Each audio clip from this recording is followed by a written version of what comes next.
You ever wondered how to start up a small apparel accessories company? We're going to talk to the founder of Handup Gloves and see how he did it. But it's about 18 degrees outside and kind of noisy, so we're going to take this one inside for the interview.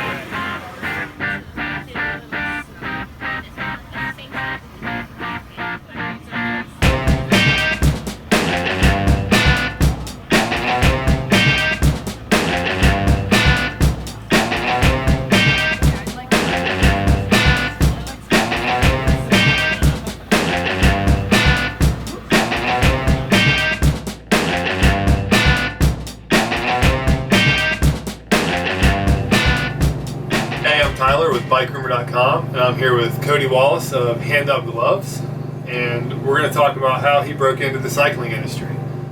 So, first thing is, what did you do before this? So before this, I was actually pretty fresh out of college. In college, I worked at a print shop, vinyl print shop, did graphics on vehicles, actually race trucks for like the short course series and Baja, stuff like that. I also raced dirt bikes off-road professionally for a while. Kind of where the gloves came from. We'll get to that in a minute. But yeah, I did that. Got a job out of college, IT consultant, and did that for a while, and then just got into cycling and kind of saw an opportunity and just jumped on it. So. Right on. Cool. Yeah. So this is the product. Handup Gloves. It's a pretty minimalist glove for mountain biking or cyclocross, whatever. What's interesting is some of the designs have kind of a piece it together on the back, on the palm. So when you hold it up, it'll spell different things, and different gloves have different sayings on it, which is pretty cool.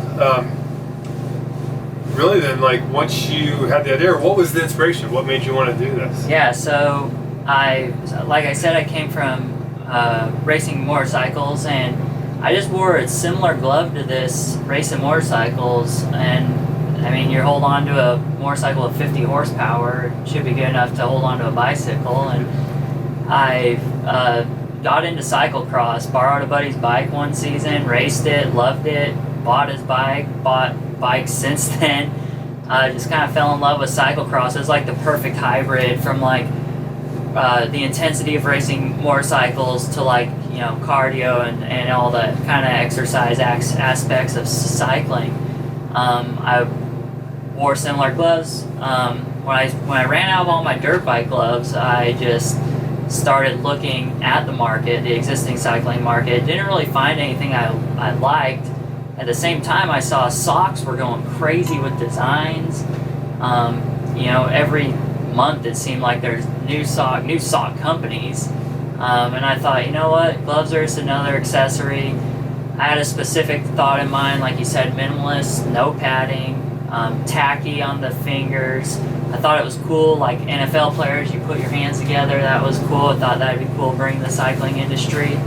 So all those elements, I just thought, hey, I think I could do this. I had some contacts from racing dirt bikes that knew, you know, the manufacturing side of stuff, so I just worked with them and got some prototypes and just figured it out. Cool. Yeah, I want to talk to you about the manufacturing side of it in a minute, but so, like, you had the idea, right? What year did you actually decide this is what I'm going to do? Yeah, so 2014, early 2014, basically the end of the cyclocross season that year. I think Austin, Texas was the next year. Anyway, after Cross Nationals, I just remember watching it on like Instagram or whatever, and I just was like, you know what, I'm gonna do this. It took 10 months. It wasn't an overnight thing. It was like 10 months of like really figuring out how this could work, you know, building a savings so that like when the time came, I could drop some money on it and be comfortable with trying to start a business. And so 10 months of that, early 2014, end of 2014, it was like November, December, we got our first product out, and that was 2015 then? 2000. First product out, or 2014? End of 2014. Okay. So. Right on. And then, so, you kind of mentioned savings and stuff. What, if you don't mind asking, like, what was the startup cost, or where'd you get your startup capital? Yeah, it was literally savings account. Talked with my wife. Just basically said like, I want to do this. I think it'll work. If not, like, we're gonna have a lot of gloves. We can basically sell them and get our money back at least, or maybe like, lose a couple grand in the process. But in this whole process, like, I've learned a lot. We've tried something, maybe it fails, all else fails. Like, I have all this experience I could take with me to a bike company and say, like, look what I did or tried to do. This is what I know. Can I work for you? Right. That was worst case scenario. So I was like, well, it's probably not that bad. It was about $10,000. We just got it in the bank, literally everything in our savings, Right.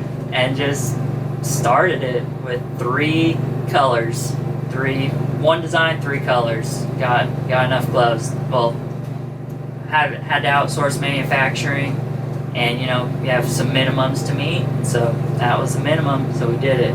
How many units was that? It was like 1,500 Pairs total? Yeah. Right on. I love it. And so you mentioned earlier too, your wife had a job, right? So like you guys had some income. This was the experiment on the side. Yeah, and that's what I mean. I still had a job for a while, and it was this was really like, hey, let's see if this will work, and if at most it will fund like our biking habit, and at worst we could just be like, oh, I have this experience now, and it like kind of shows initiative too. Like, I got this experience because I was like willing to take a risk and like do this, and I taught myself or found the people to teach me. So I figured all those traits, worst scenario, all those traits could land me a job that I would like absolutely love at a bike company or something. Right. So well, it hasn't come to that yet, right? It hasn't come to that yet. So how long did it take you to sell through those first 1,500 pair? About 6 months. And so the thing is, and my agreement with my wife, which I still haven't fulfilled, was we'll get those 1,500, we'll sell through them, I'll put all the money back in our account, and I'll take whatever's left, and like, we'll further the company from there. And it's just been like a snowball effect where once that momentum started, like, I just couldn't let it die. And so 3 or 4 months later, I found myself placing another order for the same amount but in a different design, actually similar design, the America ones here. It was those ones, and also the USA flag. Right. Ah, crap. Just hit cancel on that, sorry. Meant to turn that off before we started. And it was the USA ones, and 3-4 months later, got those coming with the money we had just generated from the others, selling the others, and just kept basically putting money back into it. Never really taken any out. I mean, and now we have employees, we have office, so it's just growing, and really it's just all on that momentum. And the people who wear them and love them, they buy like 2, 3, 4 pairs, because we just try to keep more designs, like socks. We want more designs. I mean, I already find myself like leaving them at home, and good thing I have another pair stashed in the van or like in my truck. So you got to match your outfit for the day too, right? You have different kits every year, different kits or clothing between like cyclocross and mountain biking. So try to make different colors and designs for everything, so you can mix and match. And how's it going? I mean, it sounds like it's growing. Yeah, it's growing. It's going really well, and it's fun. I mean, it's still like a learning process every day. I'm trying to find more and more people just to pick their brains and figure out what we're doing wrong or what we can do better, and just try to push this machine along. And really, right now we're in this like period of like really trying to figure out a way to give back to all of our customers or like, I don't know what you call them. We don't really call them customers. It's just kind of like the people who support us, basically. Like, we want to keep giving them this product and like innovating and making like more designs and cool designs, and like it's because of those people that were able to do it. From those first 6 months when you sold through the 1,500, the next 6 months, how many did you sell? Whew, that Ballpark. yeah. I mean, these American flag gloves were the next ones, and they went super fast. We actually like placed a whole nother order of those, just those. Next 6 months, probably sold 2,000 to 3,000 more pairs of gloves of American flag, a lot, and a lot of others. That's cool. That's awesome. So where are they made? I'm curious. Yeah, so these are manufactured in China. So there's really like two big manufacturing places, big in the bike or in most industries, and there's like Taiwan and China. Ours are made in China. Of course, we did search, and we still search for the U.S. for like a U.S. made product. All the companies, even we search people to like work with from like construction gloves, like just basic old leather construction gloves, and a lot of those are now outsourced to China. I think we found one place here in the States that does American made still, but they do their own. They're not open to like outsourcing. So right. So how did you find the supplier in China to make them for you? So through just contacts. Moto Industry had a contact, and just kept, had a few contacts actually, and just kept going between a lot of internet. Thankfully, we have technology nowadays. A lot of internet, a lot of just late nights with different countries.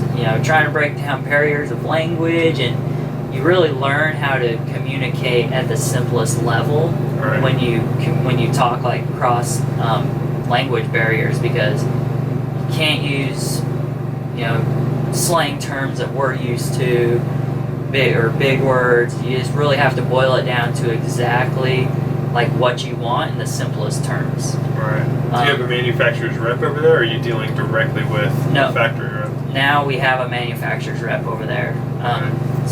Just because we have so much stuff going on, like we have designs in the hopper all the time, and they're just constantly being turned out, and so we're constantly like trying new materials and trying new stuff, trying to further this. Right. Well, I mean, there's a lot of things I like about your gloves. And a couple of us at Bike Room have tried them. We're all fans. So, like, with that, I know every time you add a layer, the margins get reduced, and your gloves are not expensive. So, like, when you added a manufacturer's rep a rep between you and the factory, did that hurt you guys, or did you already have like a lot of extra wiggle room built in when you came up with pricing? It hurts us, but at the same time, it reduces a lot of time that we have to spend managing that, or myself. So time is money, and it's just headache, frankly. Like it just reduces a lot of that, and as as volume continues to grow, you get discounts, like a custom order of kits or something. You order more, you get a little bit better price. So what's the lead time when you order 1,000 of these? How long does it take you to get them? So our lead time's about 10 to 12 weeks to get them. So it's not too bad. No, and we're really, and I mean 1,000 is pretty small, and that's about what we can do in that lead time. So we're trying to keep it small, keep the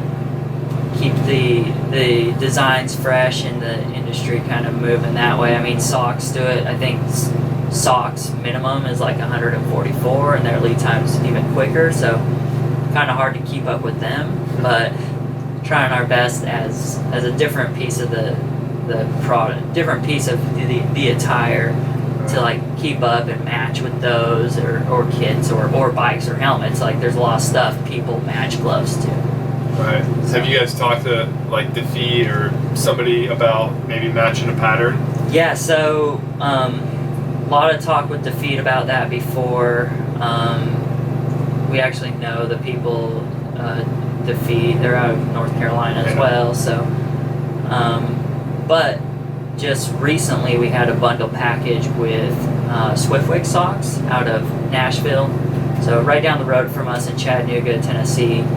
And they didn't make their own pattern. We didn't make our own pattern. It just so happened that we both have like a Tennessee theme design on one of our. We have a Tennessee theme flag. They have a glove. They have a sock. And so we just collaborated, got some of their socks. They got some of our gloves, and we sold them as a bundle. Reduced the price. Instead of like buying one of each, you got two apart for a cheaper price, and just something cool. But yeah, there is some like sizing aspects to figure out in there. I mean, people don't always have like XL hand, XL foot. Yeah, XL. So there are some things to work out there, but it went well, and we're definitely looking more into stuff like that. Cool. Yeah, I'm glad you said sizing, because that reminded me. So like when you came up with the sizes, like, is there just the manufacturer, did they have stock hand forms, or did you guys have to figure out how to create sizing? Yeah, so they did have stock hand forms, and I had old motocross gloves. For some reason I had larges and mediums and some smalls from different manufacturers, and for some reason I thought I was a large at one point, and so I wore a large. Maybe it's just that manufacturer, but we narrowed in. My wife has a sewing machine. She's pretty close to being a seamstress. She can sew anything, and we basically just ripped apart gloves and sewed them together and figured out like different aspects, things that I never thought or should know about gloves or the hand, or where material stretches and doesn't. Right. And basically came up with our own. It was fairly close to. There were some tweaks we did to the factory's design of sizing. But yeah, we did all of our own sizing ourselves to make sure the fit was what I thought was good. Right. Cool. So when you started that, and you started picking apart the gloves, like how many different prototypes did you guys go through making yourselves, and then how many times did you have to go back and forth with the manufacturer to get it dialed? Yeah, that's why it took 10 months.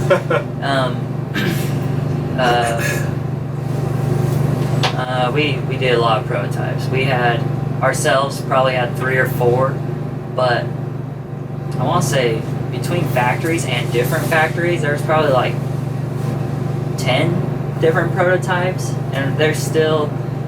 I found a box in the office the other day that had a bunch of prototypes in there, and some of them are just like awful. Like no one should ever see those, but they're good. Maybe one day we'll open the box and show people if it works out. But cool.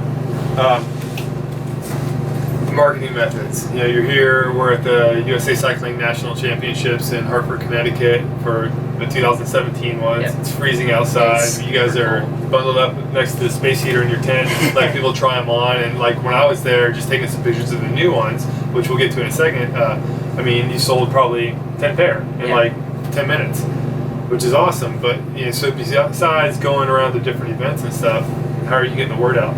Yeah. Definitely the best way is people just trying them on. When people try them on, they realize the fit. They just like them. And so many times I hear like, "Oh, those are nice." Oh, and they always say, "Oh, those fit like a glove," like pun intended. So that's the best way. Now that's the hardest way to scale, because I need them everywhere all the time for people to try them on. Outside of that, we really just try to build a community of people who like them, and that's why we have stuff on the palms too. Is early on I recognized like the way that we were gonna sell these, or it's one thing to make a product, and it's another thing to like sell it, or have people want to buy it. And I'm not by nature a salesman. I don't go around and tell people how much better these are than anyone else's or anything. It's all really personal preference, but I wanted people to feel like they became part of something when they bought the gloves. and want to come back. You know, the fit's great. I'm glad that people like the fit and they last and everyone's happy with that, but it's really about being part of something. So that was one thing, printing stuff on the palms. People put them up on Instagram. I mean, that's our number one marketing thing too, is like people see that, no one else has that, and people start asking questions, you know, where are your gloves from? Where is this? And we get tagged all the time of people, you know, saying or listing us, like explaining to their friends who the gloves are made by, which is great. So that was basically a key thing. Now, did you think that would happen ahead of time? Was that intentional, getting it to people to share and making it cool, or was it just like, that might be kind of cool? I don't know if it's intentional. I think maybe a part of me hoped it would happen, but it wasn't like, I wasn't banking on it. I was just trying to make a good glove, and then as that became the thing that spread the word to everybody, then it was like, all right, this is what we need to do. So cool, right on. So then, long-term planning, or long-term growth prospects. This is one of the new ones, right? Yep. So the new ones that you guys just launched recently are kind of a quote-unquote winter version. It's got a fleece lining on the tops, kind of a double layer thumb and full terry, whereas the other ones have a little bit of a leather grip because we all know in the winter we need to wipe our nose constantly. Double, yeah. So, you know, like growth would be maybe a little bit of product, like line extensions. What else? Like, what are the kind of like the next 12 months long term, and then where do you see this thing in 5 years? Yeah. So yeah, we just did last year. Everyone was talking about winter glove. We did have some prototypes, but I wasn't happy with them, so we didn't go through with it. This year we finally got on top of it. Like you said, we got that thermal top, kind of wind resistance, but really we still wanted to make the glove have the dexterity like all of our other gloves. We didn't want you to feel like you were fumbling around with levers or like trying to find your brakes in your gloves. So try to keep it very minimalistic while offering that wind and kind of like weather resistance on the top layer where a lot of it comes from anyway. That's this year. Next year we're looking into some other things as far as gloves go, other niche glove needs for certain, I guess, like races or certain aspects of, like, you know, we got cyclocross, you got different forms of mountain biking from cross country to enduro to downhill. So trying to get more into those with some unique gloves. We're also looking at some other cool stuff as far as like expanding outside of gloves and going to other things. So those are kind of just starting now, so don't want to mention anything because they may never come to fruition, but we are expanding into outside of gloves. But really, like, we just want to do gloves really well. I mean, that's what we are. We're Handup Gloves, so we just want to keep doing gloves really well. We have a lot of other ideas of how to, you know, expand into these other like niche mountain biking sports or niche, I guess, subcultures of mountain biking. And then outside of that, we also, once a month in our hometown of Chattanooga, we throw free events. We did like an enduro at a local race or a local trail system the other night. It was a ugly Christmas sweater enduro, so everyone wore ugly sweaters. And so, you know, people come. A lot of people wear Handup gloves at those events. Some people don't. Doesn't matter. Like, you know, we're just trying to build that community of people who ride bikes. Just come ride bikes with us and have fun. So, looking into throwing some more bigger events as well. Right on. So, a couple more questions about, like, well, not so much growth, but sort of like when you decide to launch something. So for this, you know, there was a need because like cyclocross is kind of what I think inspired the line originally, but obviously cyclocross is done in the winter, it's cold, and your original gloves were pretty thin. So this is a great thing, but like, how do you say, okay, you know, we need this, but like, here's what our sales are? Did you do a lot of like, okay, you know, we're going to take this much revenue, or is it just like, we need this, we're going to do it? Yeah. Figure it out later. Yeah, that's a lot. Just like how we started it, you know, here's our money. Like, we think this needs to happen. We're just going to throw it on the table and try our best to make it happen. I think a lot of people underestimate the value of hard work and hustle, and they overanalyze a lot of stuff and try to, you know, maybe figure out like why it shouldn't work or find out the points that will fail. But we just say, like, you know, we need a cyclocross. We need a more colder weather version cyclocross glove. Right.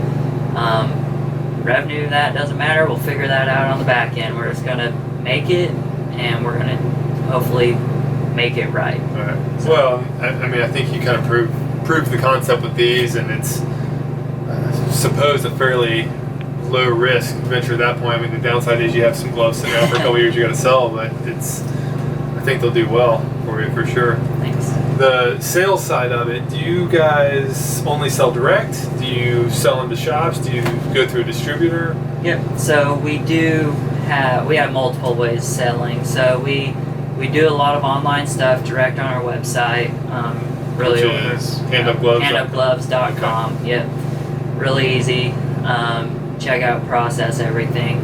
We also sell directly to dealers and have distributors in other countries as well as different parts of the United States. So we're out of the Southeast Tennessee area. We do really well dealing with our dealers there. We have all of our inventory in-house, but there's some regions, Northwest, you know, completely across the country from us. Should be a different country almost.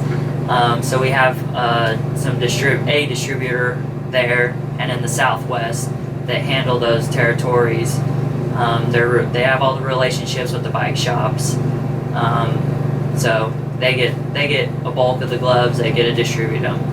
How did you find these guys? From like a trade show like Interbike, or just cold calling distributors? No, they just came to us. That's awesome. So that's the best way. Yeah, we've been really lucky and like haven't had to really seek out stuff like that. I mean, my focus is just the end consumer. I want to know every single person who's our end consumer. I want to, you know, and a lot of you guys out there who buy our gloves, I probably know you by your Instagram name. If you come introduce yourself as John or Joe at an event, probably won't know that, but if you said your Instagram name, I'd know exactly who you are. Distributors, bike shops have a huge part in that too. Like, without them, or without distributors, we don't get into a lot of bike shops. Without bike shops, a lot of people don't even know about us or have the chance to try them on unless they order on our website. Unless they take that chance and spend that $26 to order them on our website. So, as far as the other dealers though, a lot of dealers contact us directly. And we do have an easy process for them online too. Just check out page, have their own little section. They check out, boom, they get their glove shipped home in 2 to 3 days. So sweet. And then is it, they're getting wholesale pricing because they're reselling it, so they have to order like 5 at a time, 10 at a time. Like, are there? Yep, there are some. For them? There are some minimums. We're pretty loose with that. If you're a cool shop and we like you, and kind of bend the rules and let you do whatever, but we do like shops or prefer shops that are committed to the brand. We're a company just like a bike shop, and so if we want you to be as invested in us as we will try to be invested in you. All right, at that point my camera cut off, so we decided to take a little break, and we're going to pick this up the next day where we're going to talk about marketing and some logistics and a couple other little hurdles that people tend to get obsessed with, and it just kind of creates this paralysis. And so we're going to talk about why you should just go for it and figure the rest out along the way. You mentioned a lot of Instagram stuff. You follow a lot of people on Instagram, but how are you guys using social media? What else are you doing to market besides being at the events? Yeah, so as you know, we come out to the events, but that's not scalable. you have to have physical people here. It's not as scalable as social media. Social media allows us to be everywhere all the time. And so we do a lot of Instagram. That's probably our biggest focus. We also do use Facebook and Twitter. But really, that's where the people's attention is all the time. I mean, you just look up CXNats, hashtag CXNats today, and you already have like 1,000 posts just from this week. It's like Instagram's the easiest way to share stuff, so that's what we focus our time on. How do you measure that? Any return on that? Yeah, so that's interesting because you can't directly see traffic from Instagram. I think just recently they started being able to, we can see, where that traffic is coming from Instagram, but up until about 6 months ago, you couldn't see that, and you couldn't analytically measure it, but I just knew that that's what was working. Right. And I mean, we follow a lot of people, and I think there's this weird, like, unspoken rule of, like, you have to have all these followers, like 10,000 followers or more, whatever, but then you should only be following like 100 people, and that like indicates that you're cool or you're successful, I guess. But really, like, we follow a lot of people. Every order that comes in, we try to go find that person on Instagram. We want to figure out, what they're doing in their life, what we could be better at. Maybe there's like another product we need to offer. Right. So we're constantly researching and using social media to research designs, people, just ideas, instead of just using it as pushing out content as marketing. Right. So. All right, so I got 3 more questions about that. I'll rapid fire them. You can answer them how you want. Are you doing any paid ads on social media, or is it all just kind of using the social aspect of social media? Yep. And I'm forgetting the third now, but the second is, you mentioned in another conversation that you just hired somebody a little while ago that's their job is social media, really, and marketing for you guys. Yep. And so my question on that is, like, how are you tracking the justification for their salary and what they're doing? And I'll think of the third one later. Yeah. So we do paid stuff through Facebook, Twitter, Instagram's a part of Facebook. So we do paid as well. And as far as, the best investment besides, ordering more gloves was hiring somebody who helped with the just marketing in general, like from paid to organic to the PR, social media stuff. And I haven't really measured the return on investment from that salary, but I know that that's the most important piece to this puzzle. And so I needed someone's full attention on it at all times.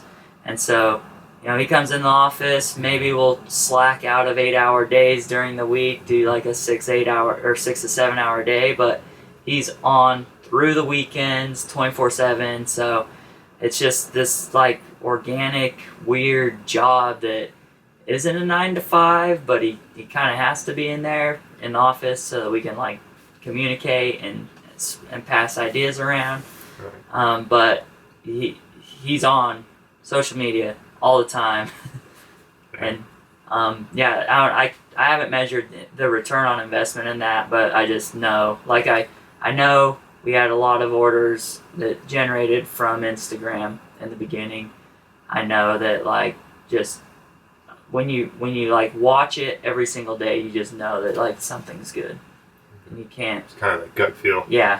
Yeah. It's tough, man. It's tough to, especially like if you're bringing somebody in like that and you don't fully understand that realm. Yeah. Like trying to get them to explain what they're doing or understand what they're doing and then measure it. But yeah, it is. Like, I mean, if you're growing, you're growing. Yeah, right? But we keep growing, so that's something's working. So just keep doing the same of what's working and try little experiments here and there and figure out if we can grow differently. Right.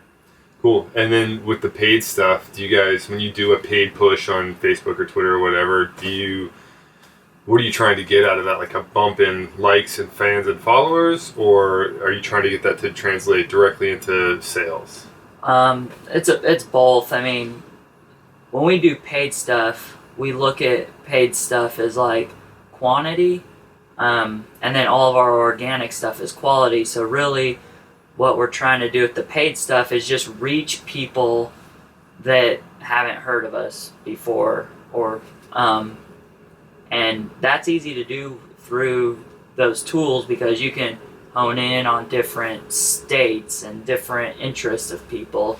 And so when we do paid stuff, it's purely to grab the attention of people who might not know about us yet. Right on. And then once we get them in, and so there's a quantity aspect of it, and then the quality is just producing good content and constantly like caring about our customers.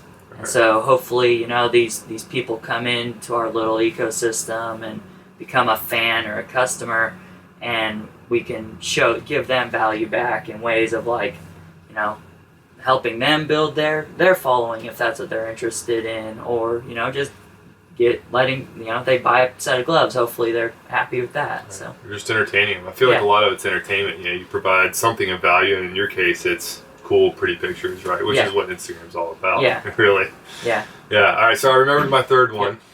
It's and now it's escaping me. Damn it.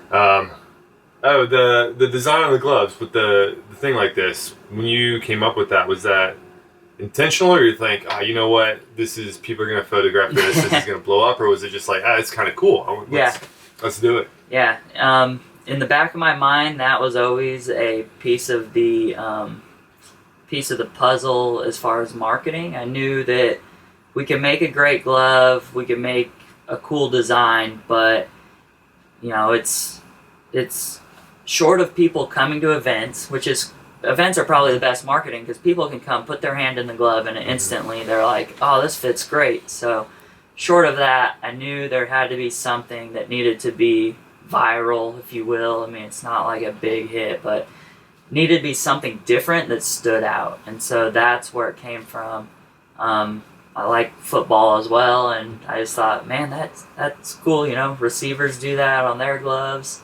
All the bigger apparel companies, sporting apparel companies, did it with their gloves. So I thought we could bring that to the cycling world too, and adds a little bit of functionality with the like grip of the tackiness. But yeah, thought let's kill two birds with one stone here, or three, and like get some marketing out of it too. Yeah, that's cool. Right on. All right, so let's move on to logistics. So you do this Instagram, you get people to check it out, they order. What's the back end system like? Yeah, and are you guys still using the same system as when you started? Like, what's the shopping cart and shipping setup like? Yeah, so when we started, you know, first year, I say it was just the trial year. We started in Squarespace just because that was the easiest thing we could throw together. And we still are in Squarespace, but since then we've upped the offerings and, you know, pay for the more robust stuff. There is getting to a point where we need more functionality, so we're going to be exploring that, how to make that better. But yeah, started in Squarespace, still there. And they have a shopping cart built in, and they have their offerings? Yep, they have shopping carts built in. It's really easy. I can even navigate the back end, which I like because then I know what's going on. And then as far as shipping and stuff, you know, that was a bit of, you know, had to figure it out, stumbled along, figured it out as we went. But yeah, so the order comes in, you know, we have all this data, we kind of export it to another system and that prints out our labels, and then, you know, slap that on the package and get it out. And we have a big thing. We try every order that comes in before about like 2 or 3, we try to get it out by 5 that same day. So the next morning it's like in the mail to the customer, because a lot of people do shopping online now, and you know, it kind of sucks when you buy something and it doesn't show up for 5 days. I mean, in a small product like this, it's easy just to like package it up, throw it in the mail. You have it 2 to 3 days, which I think is part of our value too. Right. Cool. Everybody expects it now. Yeah. Or they wait till the last minute when they forget they needed something. Right on. And then the business side of it, when you first started, was it just boxes lining the hallway of your house and shipping Yes. out? And Yes. But you've got an office now, right? Yeah. Yeah. What was how long before you moved it out of your house to a real workspace? It was like a year. Right. Yeah, and it was a year of taking over a spare bedroom and like people, interns. So the guy I actually hired for marketing, he came over. He was just finishing college too, but he came over and helped me a lot. He also worked at a bike shop, so he knew the industry. He knows the industry. So, I mean, and bike shop people, just when they're slow, they sit around and look at Instagram all the time. Right. So he knew it. But yeah, it filled up a whole spare bedroom, a corner at first, spread. He had a desk, and now got it moved over to an office. Actually have like space to put like warehouse some gloves. So yeah, it's grown into this kind of machine now. Yeah, cool. So then, I'm curious. The intern what was the degree he got? It was in marketing. Focused on this? Yeah, Okay. it's focused on marketing. So he knows the he knows the generals about marketing, but I think the schooling system's just behind the times in general with everything. So there's a lot of stuff that like I'm not a marketing guy, but I said, hey, I think this works. This is what I've been doing. And then with his input, we've like made it better, and so it's really good now. I think it's really good. It seems to be working. So how'd you find the intern in the first place? He's worked at the bike shop I went to, okay. and just got to know him. Found out he was a marketing guy. Asked him for some help or just advice, and wanted to pick his brain about like what college was teaching him, and he had some good general marketing stuff, and then kind of translated that into like, well, here's what like I'm trying to do, and here's what I think is working, and yeah, he just kind of hopped on board and helped out, and when he graduated, I was like, come work for me. Cool. So yeah, and the last thing, because we talked about this in a separate conversation when we first discussed some logistics and the back end website and all this about like you kind of figured it out on the fly, right? Yeah. And that seems to be an important thing, but I was hoping you could kind of reiterate what you said about just not getting bogged down in the details. Yeah, and I have a couple other friends that are starting products or making products in the outdoor industry now, kind of doing their own thing, but they call me once in a while and they ask me, off the wall questions that I personally don't think, I mean, it's always in the back of your head, and it was in the back of my head at that time too. So I guess it's a good question, but it's the logistics, like they want to know how the shipping happens, and really like it is scary because you don't know, and like what's going to happen if you get your first order and then like you don't know how to ship it to somebody. I mean, my thought was, worst case scenario, I'll just go down to the post office and sit with a guy and figure it out then. I was able to like find a system and get everything like shipped out the first time, but really, they're starting their own little product or company, and they're focused on like the logistics, and kind of almost making excuses of why they shouldn't do their company because like they don't know the logistics of it yet. And I mean, there's a lot of stuff that we still stumble through as it's like the first time through it, but you just can't. You gotta focus on just like your product and making it sell and making the best product that you can, and then just figure that stuff out later. Another thing is like they're really focused on what's the best or the cheapest shipping or this or that, and I just tell them like, you're gonna leave money on the table. Like first time you're gonna pay probably twice what you should for shipping, but over time you like figure it out. Your costs come down. You can like work with a direct carrier, but at the start you shouldn't be focused on making those relationships unless you plan on doing just like bulk shipments right out the door. Right. So yeah, the important thing is just get going, right? Build some momentum and figure it out as you go. Yeah, just get going. Cool, right on. Well, I appreciate your time, and yeah, high five. Thanks. All right, that was a great interview. Thanks a ton to Cody Wallis of Handup Gloves for telling his story. And check all the show notes below the video for links, a little bit more information on what we talked about. And now, can I get a hand up? Yeah.